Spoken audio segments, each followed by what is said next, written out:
Yo, if you follow me on Instagram, you're probably wondering where I've been lately. As someone who normally posts 2 to 3 times a day and frequently collaborates with folks, I have been completely silent lately. And it's not by choice.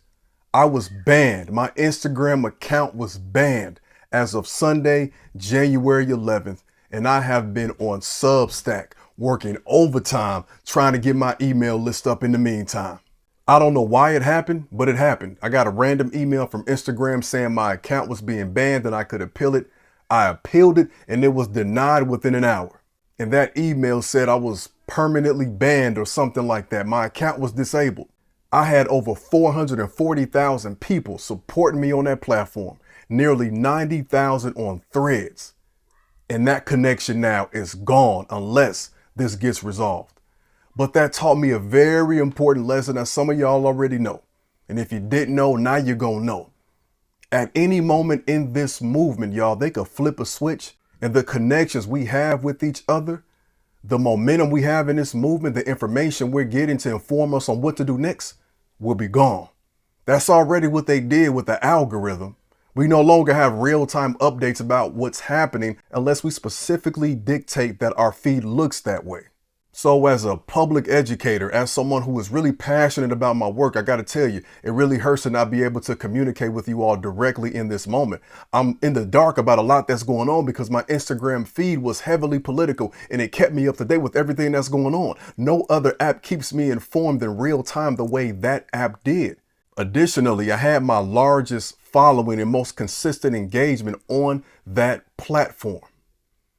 It helped me to realize that I have to have a way to keep in touch with y'all in case this is permanent or if and when it happens again, if and when I get my account back. That's why I'm on Substack heavy now, because I have to have a way to get in touch with you all, to send information just in case, right? But we are all vulnerable to something like this in this moment, especially with this administration. And we have to understand and realize this.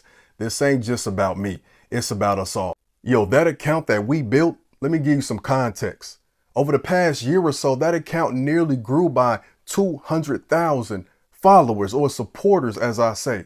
And like I told you, I have over 440,000. That's big. And over the past year, we raised, I don't know if y'all know this, but like over $100,000 for different causes through GoFundMe and through mutual aid initiatives. We were supporting Black-owned businesses, women-owned businesses, minoritized businesses regularly. We were staying informed together. We were equipping ourselves with what we needed to know and what we needed to do on a grassroots level regularly. That's what was happening. It's not just Instagram or social media feed. It allowed us to communicate at a very important time in history. But with that said, not everything that needs to be said in this moment should take place over social media. And we have to realize that this cannot be the basis and foundation of this movement. We have a lot of work to do. I hope I can be back on here regularly to communicate with y'all. But if not, in the meantime, and even if I get my page back, I will consistently be on Substack and other platforms, because when I'm on Substack, not only do I get you to support, but I'm also getting your email as a way to communicate. In the meantime, I'm starting back my K-5 Black History Book Club as of Monday, January 26th. I'm starting a book club, the Rule 23 Book Club for adults, only on Substack. We got a lot of work to do. Some of these conversations have to be held in private behind a paywall.